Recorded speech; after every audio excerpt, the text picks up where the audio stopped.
নিরঞ্জনং নিত্যম অনন্তরূপং ভক্তানুকম্পধৃতবিগ্রহং বৈ ঈশাবতারং পরমেশমিড্ডং তং রামকৃষ্ণং শিরসা নমামি। শ্রীরামকৃষ্ণকে যেরূপ দেখিয়াছি। সংকলন ও সম্পাদনা স্বামী চেতনানন্দ। স্বামী অভেদানন্দের স্মৃতি। পর্ব ৩। কাশীপুরের বাগানবাটিতে শ্রীরামকৃষ্ণ। শ্যামপুকুরে ডাক্তার মহেন্দ্রলাল সরকারের চিকিৎসায় যখন গলরোগের উপশম হইল না, বরং উত্তরোত্তর বৃদ্ধি পাইতে লাগিল, তখন ডাক্তারেরা শ্রী শ্রী ঠাকুরকে স্থান পরিবর্তন করিতে উপদেশ দিলেন। ভক্তগণ অনেক অনুসন্ধান করিয়া কাশীপুরে গোপালচন্দ্র ঘোষের সুবৃহৎ বাগানবাড়ি মাসিক ৮০ টাকা করিয়া শ্রী শ্রী ঠাকুরের বাসের জন্য ভাড়া করিলেন। ভক্তপ্রবর সুরেন্দ্র অর্থাৎ সুরেশচন্দ্র মিত্র ওই বাটি ভাড়ার সমস্ত ভার গ্রহণ করিলেন এবং ৯ মাসের লিজ লইলেন, for 6 months first and 3 months afterwards. ২৭ Agrahayan ১১ December ১৮৮৫ এই শুভ দিনে শ্রী শ্রী ঠাকুরকে শ্যামপুকুর হইতে কাশীপুরে আনয়ন করা হইল। সেবকরূপে আমরা এবং শ্রী শ্রী মা ও গোলাপ মা তাহার সঙ্গে কাশীপুরের বাগানবাটিতে উপস্থিত হইলাম। শ্রী শ্রী ঠাকুর আমাকে ও উপস্থিত সকল সন্তানকে একদিন বলিলেন, দেখ, আমার এই গলার ঘা একটি উপলক্ষ মাত্র, এই কারণে তোরা সকলে একত্র হয়েছিস। প্রথম প্রথম আমরা ২-৩ জন শ্রী শ্রী ঠাকুরের সেবা শুশ্রূষা করতাম। শ্রীমা শ্রী শ্রী ঠাকুরের পথ্য রন্ধন করিতেন। গোলাপ মা ও লক্ষ্মী দিদি শ্রীমাকে সাহায্য করিতেন। গোলাপ মা উপস্থিত সেবকদিগের জন্য পাক করিতেন। ক্রমে সেবকগণের সংখ্যা যখন বৃদ্ধি পাইতে লাগিল, তখন একটি পাচক ব্রাহ্মণ ও একজন দাসীও নিযুক্ত করা হইয়াছিল। কলিকাতার বদ্ধ আবহাওয়া পরিবর্তন করিয়া কাশীপুরের বাগানে অবস্থান করাতে কিছুদিনের মধ্যে শ্রী শ্রী ঠাকুরের গলার অসুখের কিছু উপশম হইল।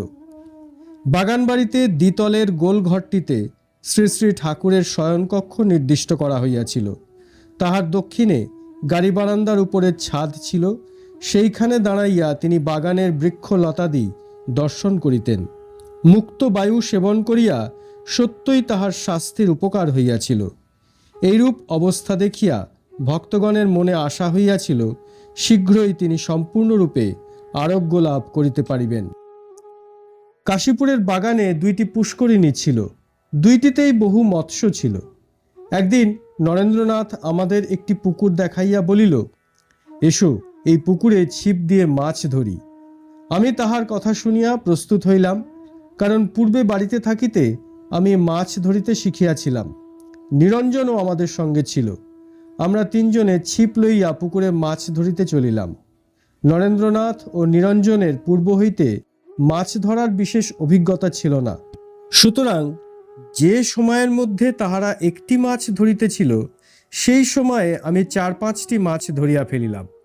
আমার মাছ ধরার দক্ষতার কথা ক্রমশ শ্রী শ্রী ঠাকুরের কর্ণগোচর হইল।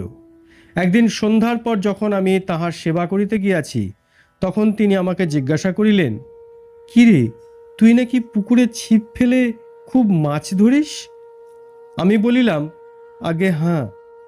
শ্রী শ্রী ঠাকুর, ছিপ দিয়ে মাছ ধরা পাপ, কেননা তাতে জীব হত্যা করা হয়। আমি বলিলাম, কেন? গীতায় তো আছে, য এনং বেত্তি হন্তারং যশ্চৈনং মন্নতে হতম উভৌ তৌ ন বিজানীত নায়ং হন্তি ন হন্নতে। যে ব্যক্তি আত্মাকে হন্তা বলিয়া জানে অথবা যে ব্যক্তি ইহাকে হত বলিয়া জানে, তাহারা উভয়েই আত্মা যে হন্তা নহে এবং কোনোদিন হতও হইতে পারে না, ইহা বুঝিতে পারে না। সুতরাং আত্মা যখন অমর, তখন মাছ ধরলে পাপ কি? শ্রী শ্রী ঠাকুর একটু হাসিয়া আমাকে নানা প্রকার যুক্তি দ্বারা বুঝাইতে প্রয়াস পাইলেন। তিনি বলিলেন, ঠিক ঠিক জ্ঞান হলে বেতালে পা পড়ে না। তখন হঠাৎ তাহার কাশির উপক্রম হইল, কফের সঙ্গে একটু রক্তও বাহির হইল। আমি ভীত হইয়া বলিলাম, অধিকক্ষণ কথা বললে আপনার গলার অসুখ বেড়ে যাবে, সুতরাং আপনি আর কথা কহিবেন না। তাহাতে অহেতুক কৃপা সিন্ধু শ্রী শ্রী ঠাকুর বলিলেন, আমি তোকে ছেলেদের মধ্যে বুদ্ধিমান বলে জানি। আমি যা বললাম তুই তা ধ্যান কর, বুঝতে পারবি। তাহার পর তাহার নিকট হইতে বিদায় লইয়া আমি তাহার উপদেশ মতো দিবারাত্র ধ্যান করিতে লাগিলাম। ক্রমাগত 3 দিন ধ্যান করিবার পর আমি তাহার উপদেশের সত্যতা উপলব্ধি করিলাম ও তাহার নিকটে গিয়া বলিলাম, আমি এখন বুঝেছি যে মাছ ধরা কেন অন্যায়। এ ধরনের কাজ আমি আর করব না, আমায় ক্ষমা করুন। শ্রী শ্রী ঠাকুর আমার কথা শুনিয়া অতিশয় আনন্দিত হইলেন। তিনি বলিলেন, মাছ ধরায় বিশ্বাসঘাতকতা করা হয়, খাবারের লোভ দেখিয়ে বড়শি লুকিয়ে রাখা আর অতিথি বা বন্ধুকে নিমন্ত্রণ করে তার মধ্যে বিষ লুকিয়ে রাখা একই পাপ। আমি অবনত মস্তকে তাহার কথা স্বীকার করিলাম ও তাহার অসীম করুণা বুঝিয়া নিজেকে ধন্য মনে করিলাম। তিনি আমার ভাব দেখিয়া আরও বলিলেন, আত্মা মরে না বা অপরকে মারেও না, আর এ জ্ঞান যার হয়েছে সে আত্মস্বরূপ। সুতরাং তার অপরকে হত্যা করতে প্রবৃত্তিই বা হবে কেন? যতক্ষণ হত্যার প্রবৃত্তি থাকে ততক্ষণ সে আত্মস্বরূপ হয় নাই এবং তার আত্মজ্ঞানও হয় নাই। তাই বলছি যে ঠিক ঠিক জ্ঞান হলে মানুষের আর বেতালে পা পড়ে না। জানবি, আত্মা দেহ, ইন্দ্রিয়, মন ও বুদ্ধির পারে সাক্ষী স্বরূপ। আমি তাহার সকল কথা মাথা পাতিয়া লইলাম। আমি সেই বিষয়ে আরও ধ্যান করিতে করিতে আত্মার যথার্থ স্বরূপ সাক্ষিশ্চেতা নির্গুণাশ্চ এই তত্ত্ব সেই দিন তাহার কৃপায় উপলব্ধি করিলাম এবং তাহার নিকটে গিয়া এই বিষয়ে বর্ণনা করিলাম। তিনি বলিলেন, এর নামই আত্মজ্ঞান। আর একদিনের ঘটনার কথা বলি। আমি কাশীপুরে শ্রী শ্রী ঠাকুরের সেবায় নিযুক্ত আছি। তিনি আমাকে বলিলেন, তোর বাবা আজ এসে বলল যে তোর মা কেঁদে কেঁদে অস্থির হচ্ছে। আপনি কালীকে একবার তার মার সঙ্গে দেখা করার জন্য বাড়িতে যেতে বলুন।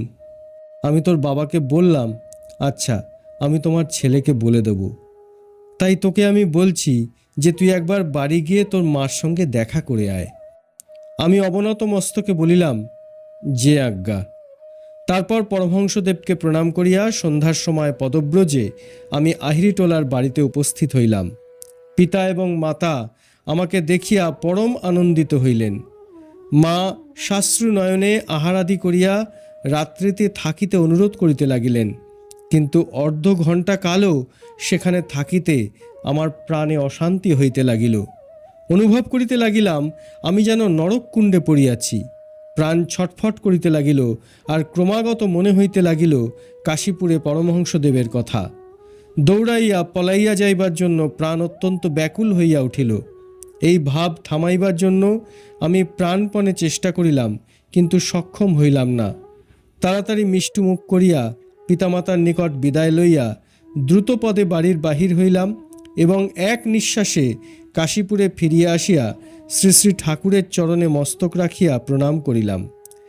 শ্রী শ্রী ঠাকুর আমাকে দেখিয়া যেন অবাক হইয়া জিজ্ঞাসা করিলেন, কিরে, তুই বাড়ি যাসনি? আমি বলিলাম, আগে হ্যাঁ, গেছিলাম। তিনি বলিলেন, বাড়িতে থাকার জন্য তোর বাবা মা নিশ্চয়ই বলেছিল, তুই থাকলিনি কেন? আমি, ছিলুম তো। শ্রী শ্রী ঠাকুর, কতক্ষণ ছিলি?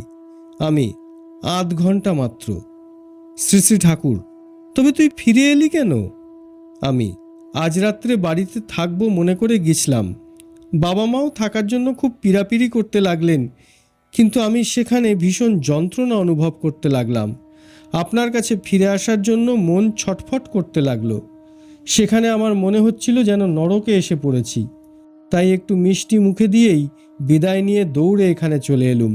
এখানে পৌঁছে তবে মনে শান্তি পেলুম। শ্রী শ্রী ঠাকুর ঈষৎ হাসিয়া আমাকে আদর করিয়া বলিলেন, বেশ করেছিস, এখানে শান্তি পাবি বই কি। সত্যি বলতে কি, শ্রী শ্রী ঠাকুরের শান্তিময় পরিবেশে থাকিলে মনে শান্তি ও আনন্দ অনুভব করিতাম। তাহার অপূর্ব ভালোবাসার তুলনায় পিতামাতার স্নেহ অতি তুচ্ছ বলিয়া মনে হইত। শ্রী শ্রী ঠাকুর একদিন বৈকালে শুইয়া আছেন। নিচে মাঠে ঘাসের উপর একজন পদচারণা করিতেছিল। শ্রী শ্রী ঠাকুর আমায় বলিলেন, দেখ, ওকে ঘাসের ওপর দিয়ে চলতে বারণ কর, আমার বড় কষ্ট হচ্ছে, ও যেন আমার বুকের ওপর দিয়ে চলে বেড়াচ্ছে। আমি শুনিয়া এবং তাহা প্রত্যক্ষ দেখিয়া স্তম্ভিত হইলাম। আমি তাড়াতাড়ি গিয়া লোকটিকে নিষেধ করিলে তিনি সুস্থ বোধ করিলেন। কাশীপুরের বাগানে এক পাগলিনী শ্রী শ্রী ঠাকুরকে দেখিবার জন্য আসিত। তাহার গলার সুর অতিশয় মধুর ছিল। পাগলিনী গান গাহিলে শ্রী শ্রী ঠাকুরের ভাব হইত। পাগলিনীর একটি গান, একবার এসো মা ও হৃদয় রমা পরাণ পুতলি গো, আছি জন্মাবধি তোর মুখ চেয়ে, জানো গো জননী যে যাতনা সয়ে, আমার হৃদয় কমল বিকাশ করিয়ে, প্রকাশ তাহে আনন্দময়ী গো। এই গানটি পাগলিনী যখন গাহিত তখন সকলকে ব্যাকুল করিত। শ্রী শ্রী ঠাকুরও ভাবে বিভোর হইয়া বাক্য জ্ঞান শূন্য হইয়া পড়িতেন। পাগলিনী কিন্তু কাহারও কথা মানিত না। অবসর পাইলেই সে উপরে উঠিয়া শ্রী শ্রী ঠাকুরের ঘরে প্রবেশ করিত। কিন্তু শ্রী শ্রী ঠাকুর তাহাকে ঘরে আসিতে নিষেধ করিতেন, কারণ শ্রী শ্রী ঠাকুরের প্রতি তাহার মধুর ভাব ছিল। অবশেষে পাগলিনী চলিয়া গেল, আর ফিরিয়া আসে নাই। এই পাগলিনীকে দেখিয়া ও তাহার গান শুনিয়াই গিরিশচন্দ্র ঘোষ তাহার বিল্বমঙ্গল নাটকে এক পাগলিনীর চরিত্র প্রতিফলিত করিয়াছিলেন। শশধর তর্কচূড়ামণি শ্রী শ্রী ঠাকুরকে অত্যন্ত ভক্তিশ্রদ্ধা করিতেন। একদিনের কথা, শশধর তর্কচূড়ামণি কাশীপুরের বাগানে শ্রী শ্রী ঠাকুরকে দেখিতে আসিয়াছেন। শ্রী শ্রী ঠাকুরের গলার অসুখ তখন অত্যন্ত বাড়িয়াছে। তর্কচূড়ামণি বলিলেন, আপনি যদি শরীরের দিকে একটু মন দেন তাহলে আপনার গলার অসুখ নিশ্চয়ই সেরে যাবে। শ্রী শ্রী ঠাকুর উত্তরে বলিলেন, যে মন একবার ভগবানকে দিয়েছি তাই রক্তমাংসের শরীরের দিকে আবার কেমন করে দিতে পারি বলুন। তর্কচূড়ামণি বলিলেন, তবে মার সঙ্গে যখন কথা কইবেন তখন তাকে আপনার গলার ঘায়ের যাতে উপশম হয় সে কথা বলবেন। শ্রী শ্রী ঠাকুর বলিলেন, আমি যখন জগতের মাকে দর্শন করি তখন আমার শরীর ও জগৎ সবই ভুল হয়ে যায়। সুতরাং তুচ্ছ হাড় মাংসের শরীরের কথা আর মাকে কেমন করে বলি। তর্কচূড়ামণি মহাশয় শুনিয়া অবাক হইয়া বসিয়া রহিলেন। আমরাও সকলে নিস্তব্ধ, কাহারও মুখে কোনো কথাটি নাই। শ্রীরামকৃষ্ণদেবের মহাসমাধি। যেই দিন শ্রী শ্রী ঠাকুরের গলায় রক্তক্ষরণ হয় সেই দিন আমি, নরেন্দ্রনাথ, নিরঞ্জন, রাখাল প্রভৃতি তাহার সম্মুখে বসিয়াছিলাম। তাহাতে তাহার শরীর অত্যন্ত দুর্বল হইয়া পড়ে। ইহার কিছুদিন পরেই রবিবার পূর্ণিমা 31শে শ্রাবণ তিনি মহাসমাধি লাভ করেন। যেই দিন এই ঘটনা ঘটিল সেই দিন রাত্রে 1টার সময় আমরা সকলে তাহার নিকট বসিয়াছিলাম। সাধারণত যেমন সমাধি হইত সেই রূপই হইল। তাহার দৃষ্টি নাসাগ্রের উপর স্থির হইয়া রহিল। নরেন্দ্রনাথ উচ্চৈঃস্বরে ওঙ্কার উচ্চারণ করিতে আরম্ভ করিল। আমরাও সমবেত স্বরে ওমকার ধ্বনি করিতে লাগিলাম। সকলের মনে আশা ছিল যে অল্পক্ষণ পরেই তাহার সমাধি ভঙ্গ হইবে ও শীঘ্রই আবার তিনি চৈতন্য লাভ করিবেন। সুতরাং আমরা ঘণ্টার পর ঘণ্টা অপেক্ষা করিতে লাগিলাম। সমাধি ভাঙিতে অনেক বিলম্ব হইতেছে দেখিয়া আমরা মনকে আশ্বাস দিতে লাগিলাম যে এক সময় 3 দিন 3 রাত্রি অতিবাহিত হইয়া গেলেও বাহ্যজ্ঞান ফিরিয়া আসে নাই, সুতরাং এইবারেও সেইরূপ হইতে পারে। কিন্তু সমস্ত রাত্রি কাটিয়া গেল, শ্রী শ্রী ঠাকুরের বাহ্যজ্ঞান আর ফিরিয়া আসিল না। তখন সকলেই আমরা হতাশ হইয়া কিংকর্তব্য বিমূঢ় হইয়া পড়িলাম। সেই রাতেই মাতা ঠাকুরানীকে সংবাদ দেওয়া হলো। শ্রীমা উপরে আসিয়া শ্রী শ্রী ঠাকুরের পার্শ্বে বসিয়া মা কোথায় গেলি গো বলিয়া কাঁদিতে লাগিলেন।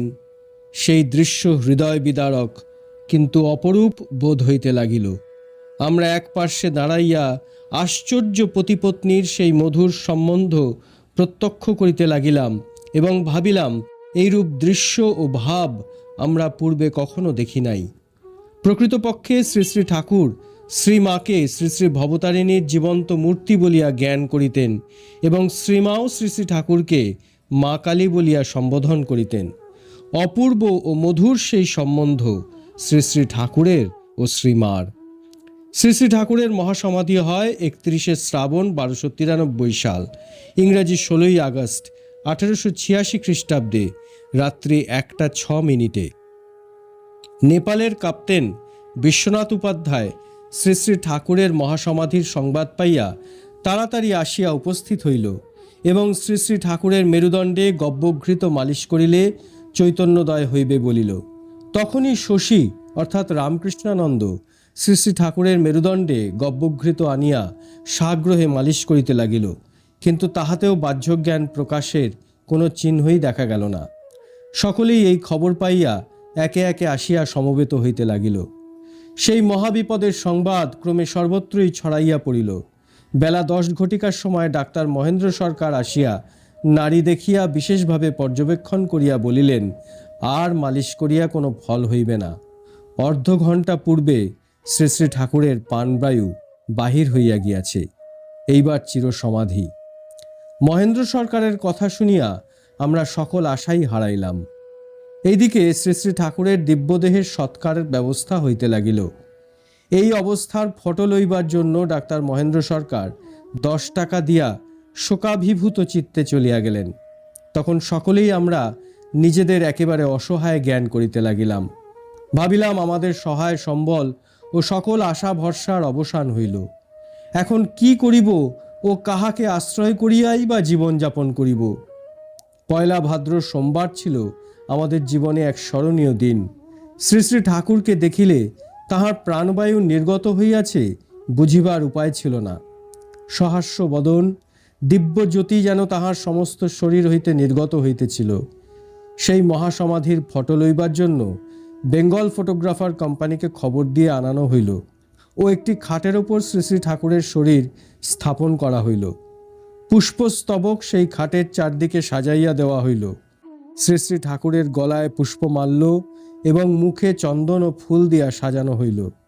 রামবাবু নিজে খাটের সম্মুখে দাঁড়াইয়া নরেন্দ্রনাথকে তাহার পার্শ্বে দাঁড়াইতে বলিলেন। আমরা পশ্চাতে সকলে নির্বাক হইয়া সিঁড়ির উপর দাঁড়াইলাম। বেঙ্গল ফটোগ্রাফার কোম্পানি 2খানা গ্রুপ ফটো তুলিয়া লইলেন। এদিকে ভিড় ক্রমশই বাড়িতে লাগিল। তখন সৎকারের সকল দ্রব্য সংগ্রহ করা শেষ হইয়াছে। বেলা 5 ঘটিকার সময় কাশীপুর হইতে শ্রী শ্রী ঠাকুরের দিব্যদেহ সংকীর্তন করিতে করিতে বিপুল জনস্রোতের মধ্য দিয়া লইয়া যাওয়া হইতে লাগিল। খোল, করতাল ও কীর্তনের শব্দ চতুর্দিক মাতাইয়া তুলিল। ত্রিশূল, ওমকার, খোন্তা, ক্রুশ, ক্রেসেন্ট প্রভৃতি বিভিন্ন ধর্মের প্রতীক লইয়া শোভাযাত্রা সহ শ্রী শ্রী ঠাকুরের পুণ্যদেহ কাশীপুর শ্মশানে লইয়া যাওয়া হইল। শ্রীরামকৃষ্ণ পার্ষদ ও ভক্তগণ অশ্রু ভারাক্রান্ত নেত্রে শ্রীরামকৃষ্ণের পুণ্য শরীরের সৎকার করিবার জন্য ঘৃত, চন্দন, কাষ্ঠ, মাল্য প্রভৃতি দ্রব্যের ব্যবস্থা করিয়াছিল। ক্রমে যথাবিহিতভাবে গঙ্গায় শ্রী শ্রী ঠাকুরের শরীর ধৌত ও মাল্যে সজ্জিত করিয়া চিতায় স্থাপন করা হইল। চিতার অগ্নি শত শত লিহা বিস্তার করিয়া ঊর্ধ্বে উত্থিত হইল। সেবক ও ভক্তগণ অগ্নিকুণ্ডে পুষ্পবর্ষণ করিতে লাগিল। খোল, করতাল ও কীর্তনের মধুর ধ্বনিতে শ্মশান ঘাট প্রতিধ্বনিত হইতে লাগিল। তাহা এক অবর্ণনীয় অপরূপ দৃশ্য। শ্রীরামকৃষ্ণদেবের সন্তান ও ভক্তগণ শেষবারের মতো শ্রী শ্রী ঠাকুরের দিব্য শরীর নিরীক্ষণ করিয়া শ্রদ্ধা চিত্তে প্রণাম করিল, কেহ বা স্তব পাঠ করিতে লাগিল। ক্রমে শ্রী শ্রী ঠাকুরের পার্থিব শরীর ভস্মস্তূপে পরিণত হইল। আমরা 2-3 জন সেই ভস্মস্তূপের মধ্য হইতে শ্রী শ্রী ঠাকুরের পবিত্র অস্থি সংগ্রহ করিয়া একটি তাম্র কলসে স্থাপন করিলাম এবং দুঃখ ভারাক্রান্ত হৃদয়ে কাশীপুরের বাগানে ফিরিয়া আসিলাম। সেই রাত্রে আমরা সকলেই শ্রী শ্রী ঠাকুরের ঘরে অস্থি রাখিয়া তাহার পবিত্র জীবনী আলোচনা করিতে লাগিলাম এবং ধ্যান জপে মনোনিবেশ করিয়া তাহার অদর্শনজনিত দুঃখ দূর করিতে চেষ্টা করিলাম। নরেন্দ্রনাথ পুরোভাগে বসিয়া শ্রী শ্রী ঠাকুরের অহৈতুকী বিচিত্র কৃপার কথা বলিয়া আমাদের কখনো কখনো সান্ত্বনা দিতে লাগিল। শ্রী শ্রী ঠাকুর যেই দিন মহাসমাধিতে মগ্ন হন 31শে শ্রাবণ 1293, সেই দিন একটি আশ্চর্য ঘটনা সংঘটিত হইল। শ্রী শ্রী ঠাকুরের অদর্শনে শ্রীমা প্রায় সংজ্ঞাহারা।